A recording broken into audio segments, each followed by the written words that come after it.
तो हेलो दोस्तों, good morning. Welcome back to another video. मैं राहुल सिंह राजपूत स्वागत करता हूं आप सभी का इंडिया के नंबर 1 स्टडी चैनल, जिसका नाम क्या है, क्रैक कॉम्पिटिशन विद RSR। तो गाइज, आज की इस वीडियो के अंदर हम लोग डिस्कस करने वाले हैं इंडियन ज्योग्राफी इन भारत का भूगोल पार्ट 4। और आज का हमारा टॉपिक होने वाला है भारत का भौगोलिक विभाजन। तो चलिए इंतजार की घड़ियों का सत्यानाश करते हुए आज का हमारा ये लेक्चर शुरू करते हैं। तो गाइज, आज का हमारा फर्स्ट क्वेश्चन होने वाला है, लघु हिमालय के अंदर पाए जाने वाले घास के मैदानों को जम्मू कश्मीर में क्या कहते हैं? इनको क्या कहते हैं? तो ये जो लघु हिमालय के अंदर घास के मैदान पाए जाते हैं, इनको जम्मू कश्मीर में कहते हैं मर्ग। ये मार्ग नहीं है, ये मर्ग है। इसको आप लोग थोड़ा सा करेक्ट कर लीजिएगा, ये थोड़ा सा मिसप्रिंट हो गया है। ये मार्ग नहीं है, ये मर्ग है। तो ये जो लघु हिमालय के अंदर घास के मैदान पाए जाते हैं, इनको जम्मू कश्मीर में क्या कहते हैं? तो इनको कहते हैं मर्ग। तो चलिए नेक्स्ट चलते हैं। नेक्स्ट क्या है यहाँ पर? नेक्स्ट है, जम्मू कश्मीर में कितने प्रकार के घास के मैदान पाए जाते हैं? तो कितने प्रकार के पाए जाते हैं? तो ये पाए जाते हैं 2 प्रकार के। और इनको क्या कहते हैं? इनको कहते हैं मर्ग। और ये कितने प्रकार के होते हैं? तो ये 2 प्रकार के होते हैं। कौन कौन से? एक तो सोनमर्ग और दूसरा क्या है, गुलमर्ग। तो ये 2 प्रकार के घास के मैदान पाए जाते हैं कहाँ पर? जम्मू कश्मीर के अंदर। यानी ये जो लघु हिमालय के अंदर घास के मैदान पाए जाते हैं, इनको जम्मू कश्मीर में मर्ग कहते हैं। और ये कितने प्रकार के होते हैं? ये 2 प्रकार के पाए जाते हैं जम्मू कश्मीर के अंदर। कौन कौन से? सोनमर्ग और दूसरा क्या है, गुलमर्ग। तो चलिए नेक्स्ट चलते हैं। नेक्स्ट क्या है? नेक्स्ट है हमारा, लघु हिमालय में पाए जाने वाले मैदानी क्षेत्रों को उत्तराखंड में क्या कहा जाता है?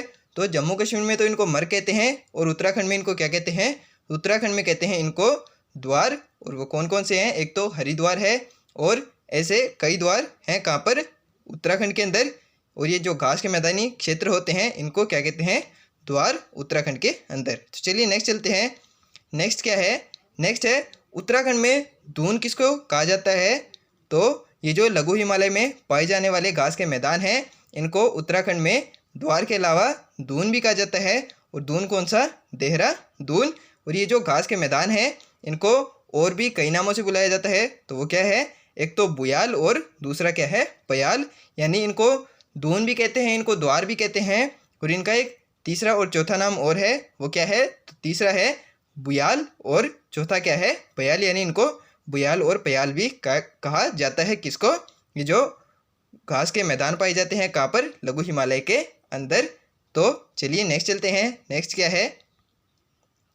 नेक्स्ट है, हिमालय वाले क्षेत्र में सबसे अधिक जनसंख्या घनत्व कौन से भाग में पाया जाता है? तो वो कौन से भाग में पाया जाता है? तो हिमालय वाले जो क्षेत्र हैं, उनके अंदर सबसे अधिक जनसंख्या जो घनत्व है, वो किसके अंदर पाया जाता है? तो वो पाया जाता है लघु हिमालय के अंदर। यानी ये जो उत्तराखंड, देहरादून वाला जो क्षेत्र है, ये जो हरिद्वार वाला क्षेत्र है, यहीं पर सबसे ज़्यादा जनसंख्या पाई जाती है। यानी सबसे अधिक जनसंख्या घनत्व पाया जाता है कहाँ पर? लघु हिमालय के अंदर। ये जो हिमालय वाला जो पूरा क्षेत्र है, ये जो ट्रांस हिमालय है, महान हिमालय है, लघु हिमालय है और जो शिवालिक हिमालय है, वहाँ में इन सब के अंदर सबसे अधिक जनसंख्या घनत्व जो है, वो किसके अंदर पाया जाता है? वो लघु हिमालय के अंदर ही पाया जाता है। तो चलिए नेक्स्ट चलते हैं। नेक्स्ट क्या है? नेक्स्ट है यहाँ पर, माउंट एवरेस्ट की ऊंचाई कितनी है और यह कहाँ पर स्थित है? तो ये जो माउंट एवरेस्ट है, इसकी ऊंचाई है 8,850 मीटर। कहीं कहीं पर ये 8,848 मीटर भी लिखी हुई है। तो ये जो 1-2 का डिफरेंस है वो चलता रहता है, लेकिन ये जो अप्रोक्स ऊंचाई है इसकी, वो कितनी है? 8,850 मीटर। और ये कहाँ पर है? ये भारत के अंदर नहीं है, ये है नेपाल के अंदर। और ये विश्व की सबसे ऊंची चोटी है, यानी वर्ल्ड की सबसे हाईएस्ट पीक है। कौन सी? Mount Everest. ये पर्वत नहीं है, ये एक चोटी का नाम है। यानी ये कोई पर्वत नहीं है, ये एक पर्वत चोटी का नाम है। क्या? Mount Everest. और ये पूरे विश्व की सबसे ऊँची चोटी है। कई लोग इसको भारत की सबसे ऊँची चोटी मान लेते हैं, लेकिन ये भारत में नहीं है। ये कहाँ पर है? ये नेपाल के अंदर है। और इसकी ऊंचाई कितनी है? वो है 8,850 मीटर। तो चलिए नेक्स्ट चलते हैं। नेक्स्ट क्या है? नेक्स्ट है यहाँ पर, कंचनजंगा कहाँ पर स्थित है और इसकी ऊंचाई कितनी है?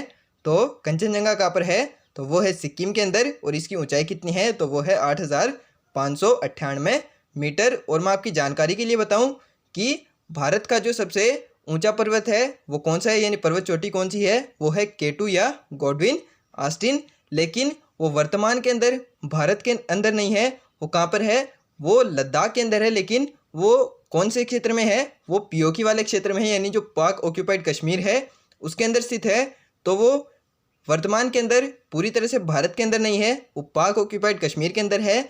लेकिन ये जो कंचनजंगा है ये भारत के अंदर है। और अगर हमें वास्तव में अगर भारत की सबसे ऊंची चोटी बतानी हो तो हम लोग किसको बता सकते हैं? तो हम लोग बता सकते हैं कंचनजंगा को। और ये कहाँ पर स्थित है?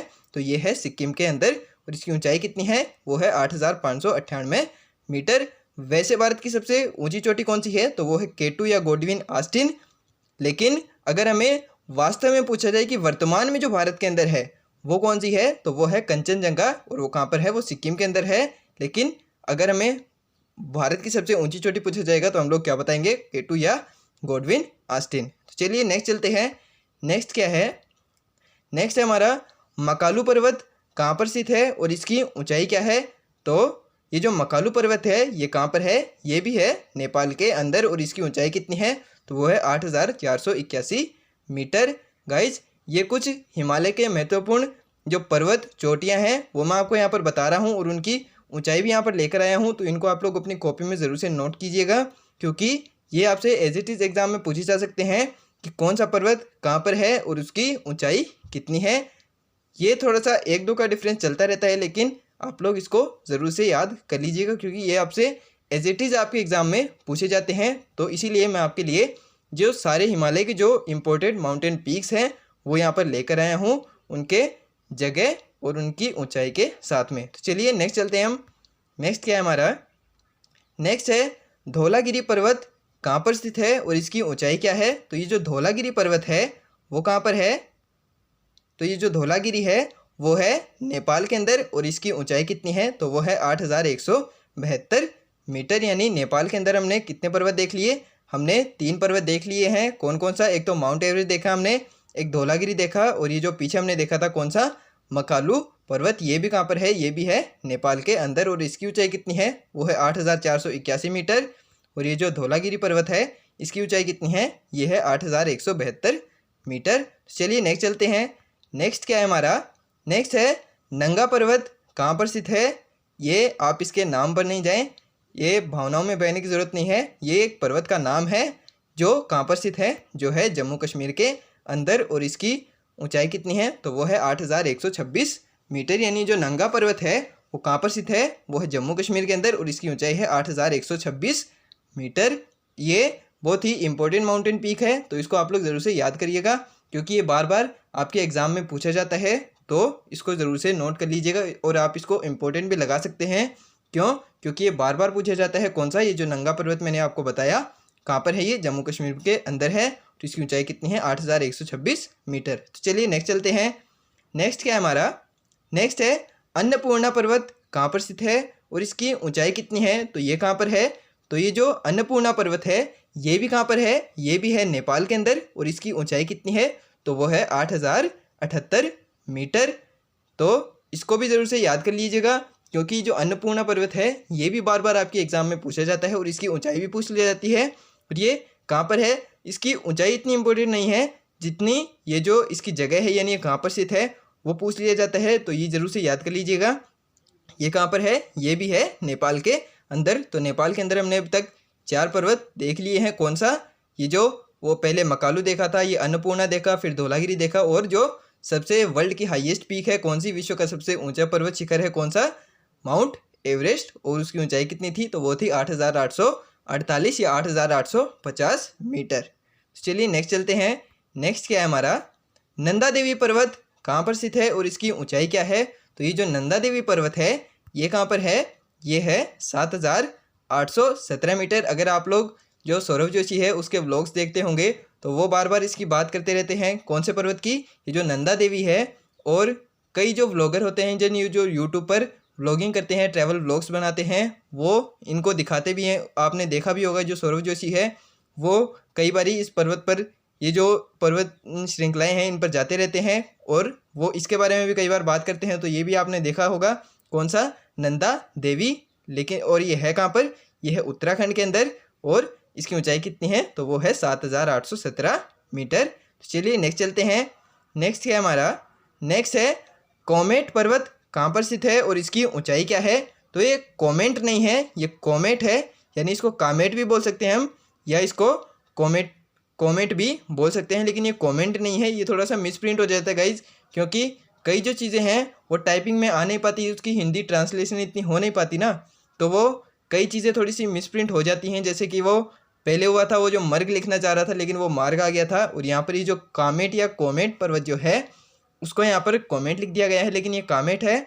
और ये जो कामेट पर्वत है ये कहाँ पर स्थित है, तो ये भी कहाँ पर है, ये भी है उत्तराखंड के अंदर, और इसकी ऊंचाई कितनी है, तो वो है 7817 मीटर। तो इसको भी आप लोग ज़रूर से याद करिएगा, क्योंकि ये भी 2-3 बार आपके एग्ज़ाम में पूछा जा चुका है। चलिए नेक्स्ट चलते हैं। नेक्स्ट क्या है, नामचा बरुआ पर्वत कहाँ पर स्थित है और इसकी ऊंचाई क्या है। तो ये जो नामचा बरुआ है ये सबसे ईस्ट में स्थित है, तो इससे आप लोग अंदाज़ा लगा सकते हैं ये कहाँ पर होगा। तो ये जो नामचा बरुआ पर्वत है ये कहाँ पर है, ये अरुणाचल प्रदेश के अंदर स्थित है, और इसकी ऊंचाई कितनी है, इसकी ऊंचाई है 7756 मीटर। और ये भी बहुत इंपॉर्टेंट पर्वत है गाइज। आप सोचेंगे कि मैं सारे पर्वत ही इंपॉर्टेंट बोल रहा हूँ, तो गाइज मैं जो यहाँ पर सारे पर्वत जो आपको बता रहा हूँ, जो मैंने अभी तक आपको बताए हैं, वो सारे जो पर्वत मैंने जो आपको बताए और उनकी ऊंचाई बताई वो आपके एग्ज़ाम में पूछे जा चुके हैं। इसीलिए मैं सबके आगे इम्पोर्टेंट लगाने के लिए आपको बोल रहा हूँ, क्योंकि ये बहुत ही ज़्यादा इंपॉर्टेंट माउंटेन पीक्स हैं और ये बार बार आपके एग्ज़ाम में रिपीट होती रहती हैं। इसीलिए मैं ये बार बार आपको बता रहा हूँ कि आप लोग इनको नोट ज़रूर से कर लीजिएगा। तो ये जो नामचा बरुआ पर्वत है ये सबसे ईस्ट में स्थित है, और ये कहाँ पर है, ये है अरुणाचल प्रदेश के अंदर। और ये जो अरुणाचल प्रदेश है ये भारत का भी सबसे ईस्टर्न पॉइंट है। यहाँ पर कौन सा, किबिथु या वालांगू। तो ये जो नामचा बरुआ पर्वत है ये वहीं पर स्थित है, और इसकी ऊंचाई कितनी है, तो वो है 7756 मीटर। तो चलिए नेक्स्ट चलते हैं। नेक्स्ट क्या है हमारा, नेक्स्ट है गुरुला मंदाता पर्वत कहाँ पर स्थित है और इसकी ऊंचाई क्या है। तो ये जो गुरुला मंदाता है ये भी कहाँ पर है, ये भी है नेपाल के अंदर। तो हमने कितनी सारी जो माउंटेन पीक्स हैं वो देख ली हैं जो नेपाल के अंदर स्थित है। तो नेपाल सबसे इम्पोर्टेंट है और वहाँ पर सबसे ज़्यादा माउंटेन पीक्स हैं। जो इम्पोर्टेंट माउंटेन पीक्स है वो कहाँ पर है, वो सारी नेपाल के अंदर ही हैं। और जो भारत, जो पूरे विश्व का सबसे ऊंचा पर्वत शिखर है वो भी कहाँ पर है, वो भी है नेपाल के अंदर। कौन सा, माउंट एवरेस्ट। ऊंचाई कितनी, 8848 या 8850 मीटर। तो चलिए ये जो गुरुला मंदाता पर्वत है वो भी कहाँ पर स्थित है, तो वो भी है नेपाल के अंदर, और इसकी ऊंचाई कितनी है, वो है 7728 मीटर। तो चलिए नेक्स्ट चलते हैं। नेक्स्ट क्या है हमारा यहाँ पर, नेक्स्ट है K2 या गॉडविन ऑस्टिन की ऊंचाई क्या है और यह कहाँ पर स्थित है। ये जो K2 या गॉडविन ऑस्टिन है ये क्या है, ये भारत का सबसे ऊंचा पर्वत शिखर है, लेकिन ये वर्तमान में भारत के अंदर नहीं है। ये कहाँ पर है, ये POK वाले रीजन के अंदर है, यानी जो पाक ऑक्यूपाइड कश्मीर जो है ये वहाँ पर स्थित है। और वर्तमान में भारत की सबसे ऊंची चोटी कौन सी है, तो वो मैंने आपको बताई थी, वो है कंचनजंगा। और वो कहाँ पर स्थित है, तो वो है सिक्किम के अंदर। तो ये जो K2 या गॉडविन ऑस्टिन है इसकी ऊंचाई क्या है और ये कहाँ पर स्थित है, तो ये जो K2 है इसकी ऊंचाई है 8611 मीटर, और ये कहाँ पर स्थित है, ये लद्दाख के अंदर है। लेकिन ये लद्दाख के अंदर POK वाले रीजन में है, यानी पाक जो ऑक्यूपाइड कश्मीर है, पाक ऑक्यूपाइड जो कश्मीर है उसके अंदर ये K2 या गॉडविन ऑस्टिन जो है वो भारत की सबसे ऊंची चोटी है वो स्थित है। तो चलिए नेक्स्ट चलते हैं। नेक्स्ट क्या है, नेक्स्ट है भारत का सबसे ऊंचा पर्वत शिखर कौन सा है जो पूर्ण रूप से भारत में स्थित है। तो आप लोगों के दिमाग में आ रहा होगा कि जो मैं इतनी देर से बोले जा रहा हूँ क्या, वो है कंचनजंगा। तो ये जो भारत का सबसे वर्तमान के अंदर जो भारत का सबसे ऊंचा पर्वत शिखर है जो पूर्ण रूप से भारत के अंदर है, यानी जो पाक ऑक्यूपाइड कश्मीर के अंदर नहीं है, जो भारत के अंदर ही है, और वो कौन सा है, वो है कंचनजंगा। और ये कंचनजंगा उत्तराखंड में नहीं है, ये कंचनजंगा कहाँ पर है, ये थोड़ा मिसप्रिंट हो गया है, ये कहाँ पर है, ये सिक्किम के अंदर है। और इसकी ऊंचाई कितनी है, तो वो है 8598 मीटर। तो चलिए नेक्स्ट चलते हैं। नेक्स्ट क्वेश्चन क्या है हमारा, नेक्स्ट है उत्तर के विशाल मैदान का निर्माण कैसे हुआ है। तो यानी जो मैंने आपको बताया था कल, सबसे भारत का जो भौगोलिक विभाजन है वो कितने भागों में किया गया था, तो वो किया गया था 6 भागों में। कौन कौन से, एक तो उत्तर का पर्वतीय प्रदेश, फिर आया था हमारा उत्तर का विशाल मैदान, फिर था थार मरुस्थल, और उसके बाद में 5वां था हमारा प्रायद्वीपीय भारत, चौथा था हमारा प्रायद्वीपीय भारत, फिर 5वां था तटीय मैदान, और छठा क्या था, द्वीप समूह। तो जो दूसरे नंबर पे था जो उत्तर का विशाल मैदान था उसका निर्माण कैसे हुआ है, तो उसका निर्माण कैसे हुआ है, तो उसका निर्माण हुआ है नदियों से। और मुख्य रूप से कौन सी नदियाँ इसके लिए जिम्मेदार हैं, तो वो कौन सी हैं, गंगा और ब्रह्मपुत्र जो नदी है वो उत्तर के विशाल मैदान के निर्माण के लिए सबसे ज़्यादा जिम्मेदार है कौन सी? गंगा और ब्रह्मपुत्र नदी। यानी जो दो नदियां हैं, जो गंगा और ब्रह्मपुत्र नदी जो है और इनकी जो सहायक नदियां हैं उनसे ही उत्तर के विशाल मैदान का निर्माण हुआ है। और ये नदियां कहाँ से आती हैं? तो ये आती हैं हिमालय से, यानी जो हिमालय वाला जो क्षेत्र है उससे जो नदियां नीचे आती है उसी से निर्माण हुआ है किसका? उत्तर के विशाल मैदान का। और इसको पंजाब और हरियाणा का मैदान भी बोला जाता है। वो किस साइड है? वो राजस्थान के अंदर भी उसका कुछ भाग है और पंजाब और हरियाणा के अंदर उसका भाग है। कौन सा? और वो पंजाब और हरियाणा का जो मैदान है वो किससे बना है? वो सिंधु सतलज और उसकी सहायक नदियों से बना है। और ये जो उत्तर का विशाल मैदान है, यानी जो ये जो यूपी झारखंड वाला जो क्षेत्र है वो किससे बना है? वो बना है गंगा और ब्रह्मपुत्र और उनकी सहायक नदियों से इसका निर्माण हुआ है। तो चलिए नेक्स्ट चलते हैं। नेक्स्ट क्या है? उत्तर के विशाल मैदान को कितने भागों में विभाजित किया गया है? तो कितने में किया गया है?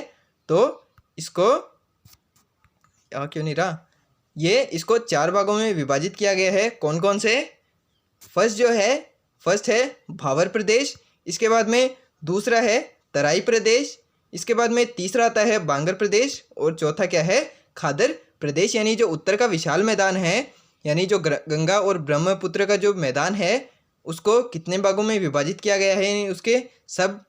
यानी उसका जो उप विभाजन किया गया है वो कितने भागों में किया गया है? तो वो किया गया है 4 भागों के अंदर। कौन कौन से? एक तो भावर प्रदेश, दूसरा है तराई प्रदेश, तीसरा है बांगर प्रदेश और चौथा क्या है? चौथा है खादर प्रदेश। ये जो भावर प्रदेश है यहाँ पर जो है नदियाँ जो होती हैं वो लुप्त हो जाती हैं। यानी जो जितनी भी नदियाँ हैं गंगा और उसकी सहायक नदियाँ जो हैं वो यहाँ पर कौन से क्षेत्र के अंदर? ये जो भावर प्रदेश है वहाँ पर लुप्त हो जाती हैं। इसके बाद में जो तराई प्रदेश है वहाँ पर नदियाँ पुनः दिखाई देती हैं। और यहाँ पर जो गोल गोल जो पत्थर होते हैं आपने कई जगह पर देखे होंगे, जो शिवलिंग के पास भी मिलते हैं और कई जो समुद्री इलाके होते हैं वहाँ पर जो गोल गोल जो पत्थर होते हैं वो इस क्षेत्र के अंदर पाए जाते हैं। कौन से क्षेत्र के अंदर?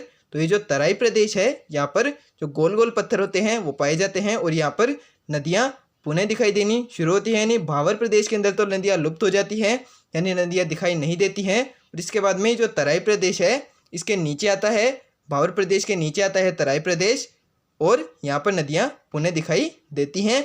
फिर जो नीचे आता है हमारा बांगर प्रदेश, ये क्या है? ये इनको बाढ़ के मैदान भी कहा जाता है। बाढ़ के मैदान क्यों कहते हैं?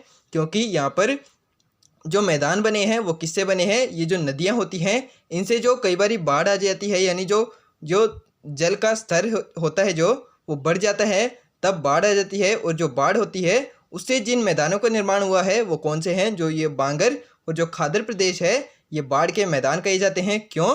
क्योंकि नदियों के अंदर जो बाढ़ आ जाती है उनसे इनका निर्माण हुआ है। यानी उनसे जो बाढ़ के द्वारा जो मिट्टी लाई जाती है उससे इन दोनों प्रदेशों का निर्माण हुआ है। कौन कौन से? बांगर प्रदेश और खादर प्रदेश। और ये जो बांगर प्रदेश है यहाँ पर पुरानी जलोढ़ मिट्टी पाई जाती है और ये जो खादर प्रदेश है यहाँ पर नई जलोढ़ मिट्टी पाई जाती है। तो ये मैंने आपको अच्छे से समझा दिया है कि ये जो उत्तर का विशाल मैदान है इसको 4 भागों में बांटा गया है। कौन कौन से? एक तो भावर प्रदेश, दूसरा है तराई प्रदेश, फिर है बांगर प्रदेश और चौथा क्या है? खादर प्रदेश। सबसे ऊपर आता है भावर प्रदेश, यहाँ पर नदियाँ लुप्त हो जाती हैं। दूसरा आता है तराई प्रदेश, उसके नीचे जस्ट नीचे आता है ये, यहाँ पर नदियाँ पुनः दिखाई देती हैं और यहाँ पर गोल गोल पत्थर पाए जाते हैं। फिर उसके नीचे आता है बांगर प्रदेश और ये यहाँ पर पाई जाती है पुरानी जलोढ़ मिट्टी और इनको बाढ़ के मैदान भी कहा जाता है। और ये जो खादर प्रदेश है इसको भी बाढ़ के मैदान कहा जाता है और यहाँ पर नई जलोढ़ मिट्टी पाई जाती है। तो चलिए हमारे नेक्स्ट क्वेश्चन पर चलते हैं। नेक्स्ट क्या है? नेक्स्ट है हमारा भावर प्रदेश किसको कहा जाता है? तो जैसे कि मैंने आपको बता दिया है, भावर प्रदेश किसको कहते हैं? जहाँ पर नदियाँ लुप्त हो जाती हैं, यानी नदियाँ दिखाई नहीं देती हैं, उस प्रदेश को क्या कहते हैं? उसको कहते हैं भावर प्रदेश। तो चलिए नेक्स्ट चलते हैं। नेक्स्ट क्या है? तराई प्रदेश किसको कहते हैं? तो ये जो तराई प्रदेश है ये किसके नीचे आता है? ये आता है भावर प्रदेश के जस्ट नीचे। यानी अगर इंडिया का मैप हम देखेंगे तो ये जो हिमालय के नीचे ये जो मैदान शुरू होता है, यानी जो उत्तर का विशाल मैदान है जो शुरू होता है, तो सबसे ऊपरी भाग कौन सा होगा? तो वो होगा भावर प्रदेश और वहाँ पर नदियाँ लुप्त हो जाती हैं। और उसके जस्ट नीचे आता है तराई प्रदेश। तो यहाँ पर क्या होता है? यहाँ पर नदियाँ पुनः दिखाई देती हैं और यहाँ पर क्या होता है? यहाँ पर गोल गोल जो पत्थर होते हैं आप लोगों ने कई बार समुद्री जो तट होते हैं वहाँ पर देखा होगा, जो गोल गोल पत्थर होते हैं वो कहाँ पर पाए जाते हैं, तो ये जो तराई प्रदेश होता है यहीं पर पाए जाते हैं। कौन से? वो जो गोल पत्थर होते हैं वो तराई प्रदेश के अंदर ही पाए जाते हैं और यहाँ पर नदियाँ पुनः दिखाई देती हैं। चलिए नेक्स्ट चलते हैं। नेक्स्ट है हमारा बांगर प्रदेश। किसको कहते हैं? तो बांगर प्रदेश मैंने आपको बताया, ये जो होते हैं, जो बांगर प्रदेश है इसको बाढ़ का मैदान भी कहते हैं। क्यों? क्योंकि नदियों में कई बार बाढ़ आ जाती है और जो नदियों में जो बाढ़ आती है उसके द्वारा जो मिट्टी लाई जाती है उसी से इस बांगर प्रदेश का निर्माण हुआ है, इसलिए इसको बाढ़ के मैदान भी कहा जाता है। और यहाँ पर क्या पाई जाती है? तो यहाँ पर पुरानी जलोढ़ मिट्टी पाई जाती है। ऐसे ही खादर प्रदेश भी है, वो भी बाढ़ से ही बने हैं, इसीलिए उनको भी बाढ़ के मैदान कहा जाता है। तो ये बांगर प्रदेश था जो बाढ़ के मैदान है और यहाँ पर क्या पाई जाती है? यहाँ पर पुरानी जलोढ़ मिट्टी पाई जाती है। तो चलिए नेक्स्ट चलते हैं। नेक्स्ट है खादर प्रदेश। किसको कहा जाता है? तो खादर प्रदेश किसको कहते हैं? तो ये जो खादर प्रदेश है इसको भी बाढ़ के मैदान कहा जाता है। क्यों? क्योंकि जो नदियों के अंदर जो बाढ़ आ जाती है उसके द्वारा जो मिट्टी लाई जाती है उसी से इनका भी निर्माण हुआ है। कौन से? खादर प्रदेश का। और यहाँ पर क्या पाई जाती है? यहाँ पर नई जलोढ़ मिट्टी पाई जाती है। और वो जो बांगर प्रदेश था वहाँ पर क्या पाई जा रही थी? वहाँ पर पुरानी जलोढ़ मिट्टी पाई जाती है। और यहाँ पर क्या पाई जाती है? यहाँ पर नई जलोढ़ मिट्टी पाई जाती है। तो चलिए नेक्स्ट चलते हैं। नेक्स्ट क्वेश्चन क्या है हमारा? नेक्स्ट है उत्तर का विशाल मैदान का उप विभाजन कितने भागों में किया गया है? तो वो कितने में किया गया है? तो वो किया गया है 4 भागों में। कौन कौन से? एक तो पंजाब और हरियाणा का मैदान, और ये जो पंजाब और हरियाणा का जो मैदान है इसको सिंधु व सतलज का मैदान भी कहते हैं। क्यों? क्योंकि ये जो पंजाब और हरियाणा का जो मैदान है इसका निर्माण कौन सी नदियों और कौन सी नदी और उसकी सहायक नदियों से हुआ है? तो ये जो सिंधु और जो सतलज नदी है और जो इनकी सहायक नदियाँ हैं उससे ही निर्माण हुआ है। किसका? पंजाब और हरियाणा के मैदान का। यानी जो ये जो सिंधु और जो सतलज नदी है और उसकी जो सहायक नदियाँ हैं उसके द्वारा जो मिट्टी लाई जाती है उससे ही किसका निर्माण हुआ है? उससे ही निर्माण हुआ है पंजाब और हरियाणा के मैदान का। और ये बहुत ही उपजाऊ क्षेत्र है, जो फर्टाइल जो क्षेत्र है वो कौन सा है सबसे ज़्यादा? वो है पंजाब और हरियाणा का जो क्षेत्र है वो यहाँ पर समतल जमीन पाई जाती है। और ये किससे बना है? ये सिंधु और सतलज और उनकी सहायक नदियों से निर्माण हुआ है। किसका? ये जो पंजाब और हरियाणा का जो मैदान है उसका निर्माण हुआ है। और ये भाग किसका है? ये उत्तर के विशाल मैदान का ही भाग है। तो चलिए दूसरा पार्ट क्या है इसका? दूसरा पार्ट है इसका राजस्थान का मैदान। और ये जो राजस्थान का जो मैदान है उसको कहते हैं मरुस्थलीय मैदान। यानी ये जो हरियाणा और जो पंजाब का कुछ भाग जो है, हरियाणा और पंजाब का जो मैदान है उसका कुछ भाग राजस्थान के अंदर भी आता है। और वो कैसा है? तो राजस्थान कैसा है? राजस्थान के अंदर पानी की थोड़ी कमी है, तो यहाँ पर मैदान कैसा होगा? तो यहाँ पर मैदान होगा मरुस्थलीय। तो ये जो राजस्थान का मैदान है ये मरुस्थलीय मैदान है। इसके बाद में तीसरा आता है गंगा का मैदान। और गंगा का जो मैदान है ये जो यूपी वाला क्षेत्र है, ये जो यूपी झारखंड वाला जो क्षेत्र है ये किससे बना है? तो ये बना है गंगा और उसकी सहायक नदियों से। यानी गंगा और जो उसकी सहायक नदियाँ हैं उसके द्वारा जो मिट्टी लाई जाती है उसी से निर्माण हुआ है। किसका? तो वो हुआ है गंगा के मैदान का। और इसको गंगा का ही मैदान कहा जाता है। इसको गंगा और ब्रह्मपुत्र का मैदान कहा जाता है, लेकिन अगर हमें गंगा का मैदान भी दिया जाए तो हम लोग उसको गलत नहीं करेंगे। ये गंगा और ब्रह्मपुत्र दोनों का मैदान है, क्योंकि ये जो गंगा और ब्रह्मपुत्र जो नदी है इसी के द्वारा इसका निर्माण किया गया है। इसके बाद में चौथा आता है ब्रह्मपुत्र का मैदान। जैसे कि मैंने आपको बता दिया था कि ये गंगा और ब्रह्मपुत्र का मैदान है। ये जो इधर यूपी के इस साइड वाला, ये जो लेफ्ट साइड वाला क्षेत्र देखेंगे तो वो है गंगा का मैदान। और उसके राइट साइड वाला जो क्षेत्र है उसको क्या कहेंगे? उसको कहेंगे ब्रह्मपुत्र का मैदान। और ब्रह्मपुत्र का मैदान क्यों कहेंगे? क्योंकि जो ब्रह्मपुत्र जो नदी है और उसकी जो सहायक नदी है उसके द्वारा जो मिट्टी लाई गई है उसी से निर्माण हुआ है। किसका? तो वो हुआ है ब्रह्मपुत्र के मैदान का, इसीलिए इसको ब्रह्मपुत्र का मैदान भी कहते हैं। तो ये उत्तर के विशाल मैदान के 4 भाग किए गए हैं। कौन कौन से? यानी इसका विभाजन तो किया ही गया था और उसके भी उप विभाजन कर दिए, यानी उसके भी 4 उप विभाजन कर दिए। कौन से?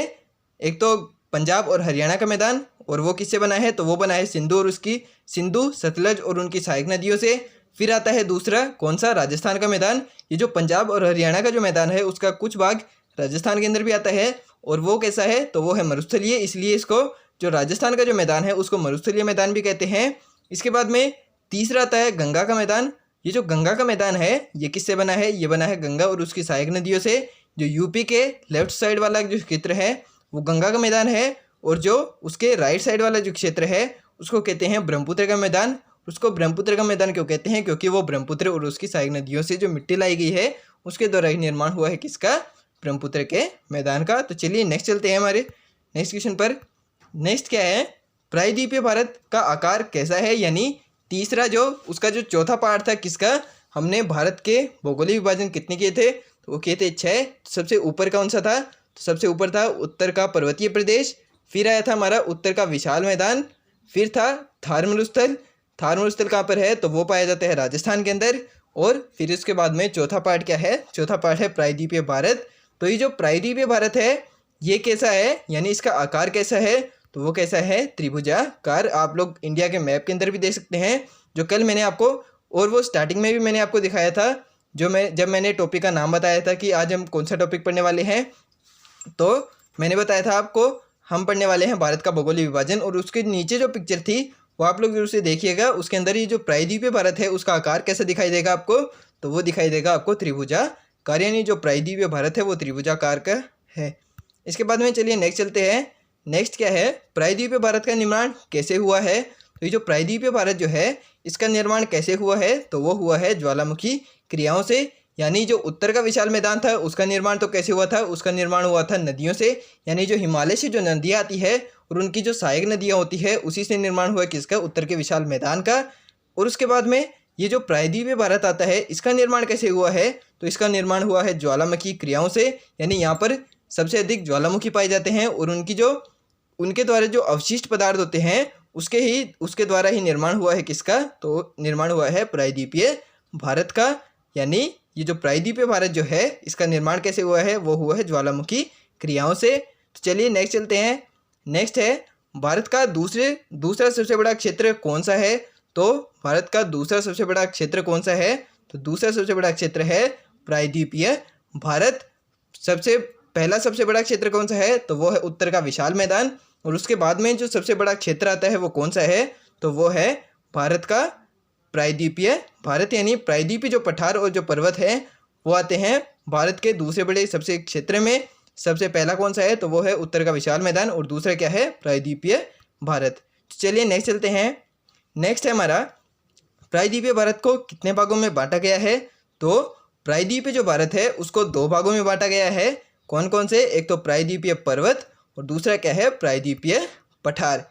यानी ये जो प्रायद्वीपीय भारत है इसको भी 2 भागों में बांटा गया है। कौन कौन से? एक तो प्रायद्वीपीय पर्वत और दूसरा क्या है? प्रायद्वीपीय पठार। इसके बाद में कुछ नहीं है, यानी आज की हमारी जो क्लास है वो यहीं पर ख़त्म होती है। यानी आज हमने जो पढ़ा प्रायद्वीपीय भारत के उत्तर के विशाल मैदान के बारे में पढ़ा फुल डिटेल से, यानी उत्तर का जो विशाल मैदान था उसको हमने फुल डिटेल से समझ लिया है। अब उसके अंदर कुछ भी नहीं बचा आपके समझने लायक जो हो। और अब हम कल की क्लास के अंदर क्या पढ़ेंगे? तो कल की क्लास के अंदर हम लोग पढ़ेंगे क्या? ये जो प्रायद्वीपीय भारत है यानी प्रायद्वीपीय जो पठार हैं और जो पर्वत हैं उनके बारे में डिटेल से पढ़ेंगे हम। कौन सी क्लास के अंदर? कल की जो हमारी क्लास होगी, यानी जो इंडियन ज्योग्राफी का जो पार्ट 5 होगा उसके अंदर हम लोग क्या कवर करेंगे? उसके अंदर हम लोग ये जो प्रायद्वीपीय भारत है इसी को अच्छे से समझने वाले हैं। और हो सकेगा तो हम लोग उसके अंदर वो जो तटीय मैदान थे उनको भी अच्छे से कवर कर लेंगे। तो चलिए आज की क्लास के लिए सिर्फ इतना ही। अगर आपको वीडियो पसंद आया तो वीडियो को लाइक कर देना, चैनल पे नए हो तो चैनल को सब्सक्राइब कर देना। मिलते हैं जल्दी ही नेक्स्ट वीडियो में। Thank you so much for watching. Bye.